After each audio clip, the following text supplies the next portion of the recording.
Everybody tells you that the ego is the enemy, but they're wrong. The only bad thing about your ego is that it's the best security in the world, but it's protecting the wrong identity. It thinks your new goals and new success is a threat because it's unknown. So it just keeps you stuck in a life that you no longer fit in anymore. If you actually want to level up your life, you don't kill your ego, you just recode it to protect the new identity that's actually worth protecting. And today I'm going to show you exactly how to do that, how to use your ego to level up your life. Now, if you get some value from this training, if this does help you out today, make sure you like and subscribe, and let's dive into the whiteboard. Some of the greatest athletes and celebrities have used a concept called the alter ego to level up their performance and reach new levels of success. Now, there's actually a book written about this around Kobe Bryant, the Mamba, and a few other celebrities and actors who use this concept, the alter ego. Now, what this is basically you're putting on a mask, you are activating a new identity, a new self, and then you go out and perform and act that way. Because remember, your brain doesn't know the difference between reality and imagination. So the more you buy into something, eventually you actually become it.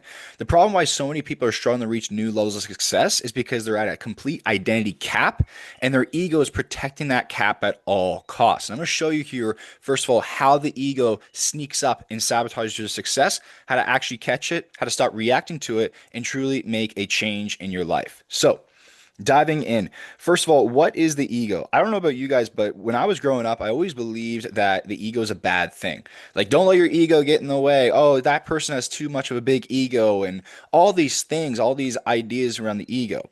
None of that is true. The ego is not your enemy. The ego is not a bad thing. What your ego actually is the protector of your identity. Your identity is who you believe you are, your self image. The ego is simply just protecting that. Okay. And the ego is all a construct in the mind.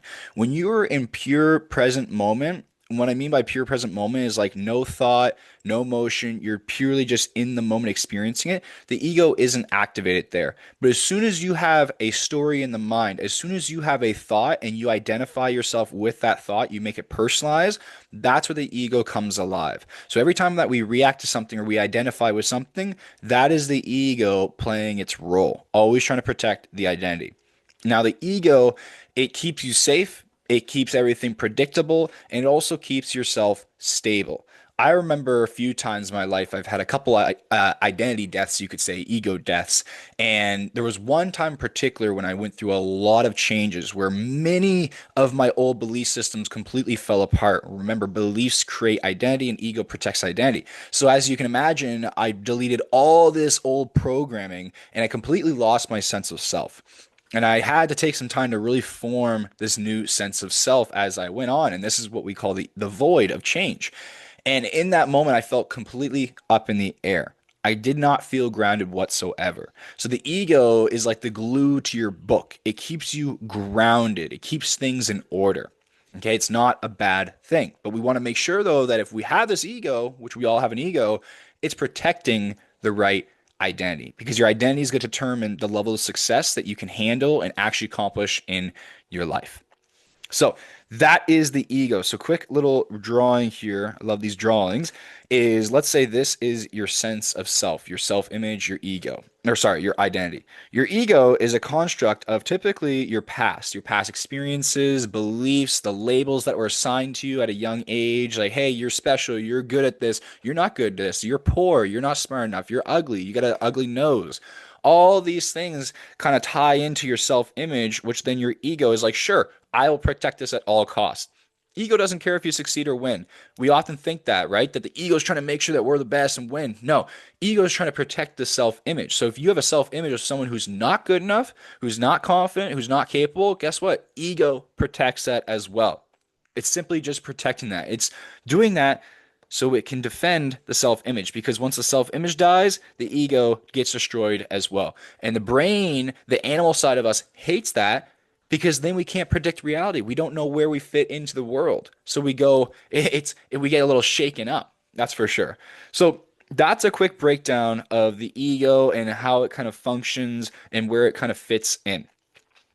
How the ego sabotages your success is, let's say you have a current identity of I'm never consistent and I always fail. And let's say you get sick and tired of that. You're like, you know what? I'm so tired of never being able to be consistent with my goals. And I'm so tired of always failing. I want a change. The mind wants a change. So To get to this goal, to change your identity, what's actually needed is you need the identity of somebody who is consistent. You need somebody who follows through on their promises, who sticks with their goals. That's the goal that you want to accomplish. That's the identity that you want to accomplish. So now there's this leg. There's this new you that you want to be born, but then there's this old you who's like a complete opposite. This is where the ego will sabotage your success. So again, we have the ego, and it's going to protect this old identity of I always fail and I'm not consistent. So here's you right here, and you're like, you know what? Tonight's the night. I'm gonna go work out. I'm gonna go do the work. I'm gonna do the work. This is the new me. I'm gonna start being consistent, and I'm gonna stick to my promises. I'm gonna read that book. I'm going to study this page. I'm gonna build that funnel, whatever it may be. I'm gonna do the work tonight. But then a trigger pops up. As soon as you sit down and you're about to start work, resistance pops up as soon as possible. And this is like maybe, an example is I'm a little bit tired tonight. I can't really seem to focus. I'm a little cloudy. I'm just a little tired tonight. As soon as you do this, because this, at first, remember, this is just a thought. It's not reality, right? I'm a little tired. It's just a thought. As soon as you identify with that thought, and this is the ego, it's attaching itself to the thought. As soon as you do that, this is where we start to go downhill. So, number two, what happens is ego attaches to thought. Yeah, I am tired. Maybe I'll just start later. As soon as you do this, as soon as it's identified with thought, it now becomes reality. Remember, when you have thoughts about yourself, right? I'm not pretty. Those are not reality. That is not the full absolute truth. But the moment that you buy into that thought and say, yeah, I am not pretty. I really don't look good. That person looked at me that way. I don't look as good as this person or whatever it may be. As soon as we buy into that thought, we identify with that thought, our ego jumps in to protect it. So ego attaches a thought, and then it's like, yeah, I'm tired. I will start later. So now we're buying into this old cycle. And then number three, what happens is the ego backup. Now we start to make it sound good. We start to make it sound pretty on why it's a good idea to start later. Well, I never stay consistent anyway, so what's the point? I'll just start tomorrow. I am tonight. I'm tired. I'll get a good night's sleep, and I'll start this eventually. That only sounds good to your ego. It only sounds good to your ego. Why? Because the ego is then protecting the old identity. The old identity who is not consistent, who can't stick with it. Right? Because what's the best thing to do in those moments? If you want to be a consistent person, you need to prove to yourself that you're a consistent person. You cannot keep stabbing yourself in the back because you'll just keep losing trust and respect for yourself. So the best thing you could do, even if you are tired, is if you said you're going to do something, do it. Even if it's 5 minutes. If you plan for 30 minutes, even if you do it for 5 to 10 minutes, you're at least proving yourself differently. Saying, you know what? No, I am going to show up tonight. I'm going to do what I can. And that's how you make a new decision to create a new reality. But when we buy into this, it only sounds good to the ego, and the ego is protecting that old identity, so we get bought right back into that loop. And then what happens is the actions start to align with it, which shows evidence on why we are not consistent. So we grab our phone, we end up doing nothing, we avoid the task, and then there's no change, and it's just a loop. It is just a loop. And it's like, see, I can never stay consistent. The guilt trip comes the next day. I can never stay consistent. And guess what? The old identity stays alive. The old identity of I am not consistent and I always fail, it just stayed alive. So much could have changed, but just that little bit brought us back into it. And here's what happens. So you have a belief system. Your belief sends you the thoughts that you have and the emotions that you feel. All comes from the belief system. Thought and emotion over time create identity, your sense of self. Remember, ego protects this part of you. Identity naturally influences how you take action, how you behave, the decisions that you make in life. That then produces results. Those results just reconfirm this identity in the belief system. So that's how the whole system works when it comes to creating results in your life and how you function. So that ego, right? The ego hangs out here where it's like, okay, this is who I believe I am. As soon as I start to want to take different actions, as soon as I start to want to have new thoughts about myself and what I want in my life, the ego is back here sneaking up and just waiting to cause you to self-sabotage. Because new actions mean new results, which doesn't align with the old belief system, which we don't want. The old identity, the old sense of self does not want. Okay, it's not predictable then. Life's not predictable. It's not secure. It's not safe. So what the brain will tell you, okay? What it'll literally feel like. So the ego will try to jump in and make sure that this process is all working properly. Now, again, you can see how disempowering this can be because when you have negative belief systems, when you have an identity that does not serve you, of someone who is poor, who can never make money, who can never succeed, who's not good enough, who's not pretty enough, who's not confident enough, who's not worthy of success, right? All these things, these are a part of your identity, your self-image, okay? Someone who is overweight, whatever it may be. Your ego is always going to protect that at all cost. So we can see how dangerous that can be when we're trying to level up our lives. So let me give you one more image example. Okay. Let's say this is the level that you're trying to get to in your life. This is the new change in success up here. But right now you're down here in this box. This is your current results. Your ego protects this box at all costs to make sure that you do not level up because up here in the level up zone is doubt. Okay. It's where we try to identify with old thoughts and feelings. It's where we self sabotage to make sure that we go back down to the threshold, to this is who I am, my safe zone. So if you want to truly level up your life, a lot of us think that we need a better strategy. We need to have more resources and time. No, you need a new identity. That's it. You need to make sure that your identity baseline is right at this level because guess what? Once it is, the ego will then protect that new level. So, how do we use the ego like the elites, like the celebrities, like the actors, like the professionals? How do we use ego to level up our lives? There's three main points I'm going to share with you today. Number one is you want to make sure ego protects the right identity. You want to make sure that the ego is protecting the right identity. So, making sure that you work on creating the right identity. Number two is we need to make sure that we have non-reaction. This is one of the most important pieces to this is you cannot be identifying with the old thoughts and emotions of the old self, despite what reality shows you and reality reflects back to you. Because remember, right now, your current reality is a reflection of your internal belief systems. It's a reflection of your identity. It's what you're always searching for. It's what you're always recreating in reality. And your ego loves that. It's trying to always recreate that. So as soon as you start to make changes and reality is kind of buffering, because reality still reflects your old self, old actions, old habits, and you're taking new actions that change your life, there's that buffer period where it's like, well, it doesn't feel good because I'm taking new action, but changes aren't happening. And then you're dealing with this ego inside that's trying to make you doubt yourself, trying to put these thoughts in your mind of like, oh, why don't you just give up? Why don't you quit? Look, nothing's happening. You're not good enough. The key is to see the thought and allow the thought to be, but do not buy into the thought. Do not react to the thought because the second that you react to that thought, you identify with it, you become it, and you replay the old story. You allow that old ego to live on. So what we must do in that moment is say, hey, you know what? I'm taking the right actions to change my life. I'm acting like a different person. I feel better because I'm acting like a different person, and I know the results are going to pop up. This thought of like I'm not consistent is not true anymore.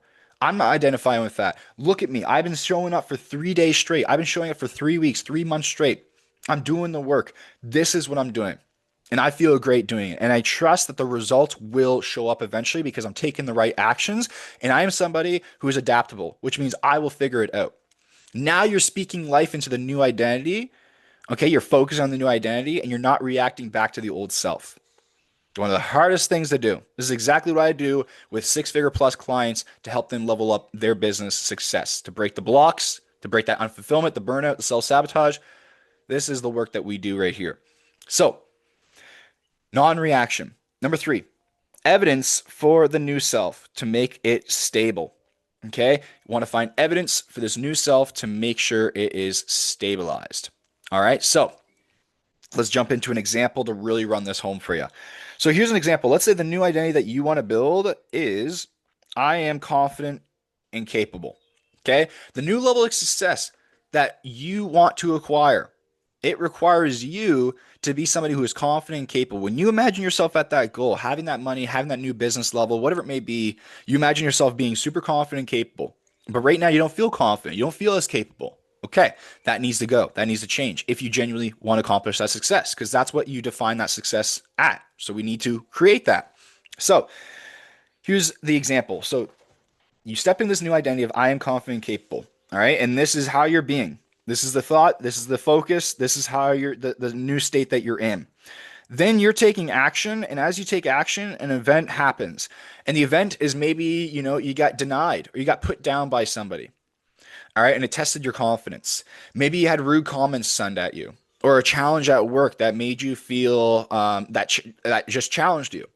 The old way of doing things and how you would keep the old ego alive, which means old results, old identity, is you would react to that. Somebody says, "Hey, you're ugly." You start thinking, oh, "Yeah, they're right. They're right. I am ugly." A challenge is happening at work and you're feeling stressed and you're like, "You know what? See, I just get so stressed out. I can't handle this. I cannot handle this. I can't get to this next level." Someone says rude comments and you're like, "Well, why would they say that to me? Like maybe they're right. Maybe it's true." That's when you react. Okay? That's where you identify with the thought, you identify with the event, you identify with the emotion, and then you get bought back into the old cycle. Maybe I am not capable. Maybe I just can't do it. Boom. Let the ego live on. The new way, the new way is as so. You don't react. Somebody cuts you off in traffic, for example, don't react. Don't flip them off immediately. Take a breath. Get present. That's the key. That's the number one key is the power of non-reaction. It's a skill. It's a skill. One of the fastest ways to build a skill is through meditation because meditation teaches you that you're truly not your thoughts and it helps you practice not chasing after your thoughts, but also self-reflection. Little things like that will help. So do not react because remember, the second that you react, the ego is activated. So don't react. Observe the thoughts and realize that you are more than the thoughts. Realize, hey, I see the old ego right now. I see those old thoughts, but that's not true anymore for me. That's not who I am anymore. I'm going to decide differently. And what you do is you get back into that new state. I am confident, capable. The new identity, you get back to that new state. Okay? Start thinking and feeling like them again. Get back in that new state. Take a few minutes, focus on it, feel it, step into that new identity of I am confident, capable. Make sure that you think about it and you feel it because that's how you start to rewire your identity in real time by thinking and feeling, imagining it, visualizing it, make that the new stable self. Then, as you're at that new state, act off that new state. And eventually, over time, you will have new results and you'll have new evidence on why this is good to continue to act that way. And as challenges come up, we'll say this is a challenge over here. You just ignore it, slash, do not react to it, get back into the state, and then handle the challenge. And then as you go, eventually, this ego is going to start to protect this new identity that you are building in your life. And that's the key right there, guys, on exactly how to do it. So remember that the ego is protector of identity. So in order to change, you need to make sure the ego is worth protecting the right identity. So you step into the new identity of how you think and feel you should be as if you're at your goal. So maybe you want to make more money. You got to make sure that your money beliefs are on track. Well, what would I believe about money if I was at that level? How would I feel about money? How would I think about money? Right? My ideas around abundance, around success, around my capabilities, around my self-worth, right? Around my self-appreciation. Make sure you get the right beliefs, the right identity built, and then act off that state. As you act off that state, resistance will pop up. This is just a test. Do not react to it. At all costs, do not react back to it. Do not identify back with the old thoughts and old emotions because it will drag you back. You have to have trust and courage that you're on the right path, that you're the person who's going to figure it out, that you're adaptable, that you will get there. And as you take action, resistance will continue to pop up. Just a test. Do not react. Back into the new state. Continue to act. Find evidence for that. And eventually your ego will start to protect the new identity that you're building. Now, if you do want some help with this, if you're looking for some one-to-one help, you can apply it below. You have to be an established entrepreneur who is struggling with self-sabotage. You're stuck at a cap. You can't seem to break through the next level. If that is you, if that's something that you resonate with, apply for help below. And also, guys, make sure that you also, I'm meant to write subscribe down below for more if this actually helped you today. Thank you so much for being here, guys. And I'll see you on the next training every single Monday and every single Thursday.